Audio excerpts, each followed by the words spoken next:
চলে যাবো নাকি?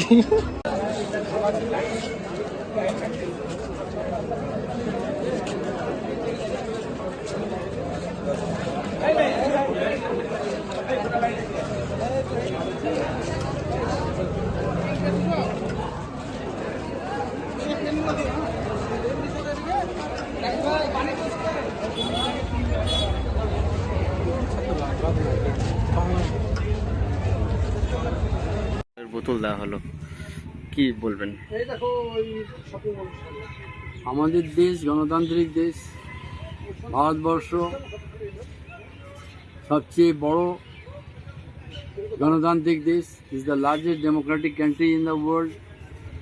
তাকে সম্মান দিয়ে বাচ্চারা যারা আছে তারাও গণতান্ত্রিক কাজকর্মতে লিপ্ত হয়, সেই জন্যে তাদেরকে পরীক্ষার সময় পেন, জলের বোতল দিয়ে উৎসাহিত করা, গণতন্ত্রকে শ্রদ্ধা করা, গণতন্ত্রের মাধ্যমে ন্যায় বিচার প্রতিষ্ঠিত করার চেষ্টা করা এবং তাদেরকে জাগিয়ে তোলা। এবং তারা আজ উপলব্ধি করল এই যে গণতন্ত্র, এই যে নাম্বার, এই নাম্বারের কত শক্তি,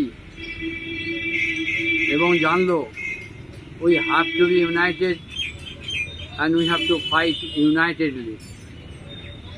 Then we can understand that unity is the strength. এই যে ঐক্যতা যে শক্তি, সেটা একমাত্র গণতন্ত্র বোঝাতে পারে। তাদেরকে আজকে অনুষ্ঠানের মাধ্যমে আমরা বোঝাতে পেরে আমরা কৃতজ্ঞ। কতজনকে দেওয়া হলো?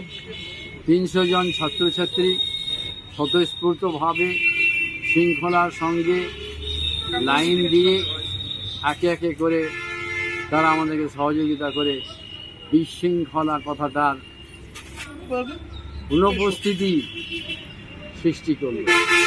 কোনো বিশৃঙ্খলা হলো না, অথচ এতজন ছাত্রছাত্রী শৃঙ্খলার সঙ্গে আমাদের সঙ্গে সহযোগিতা করে গণতন্ত্রের পূজারী হয়ে আজকে নিদর্শন তৈরি করলো তারা।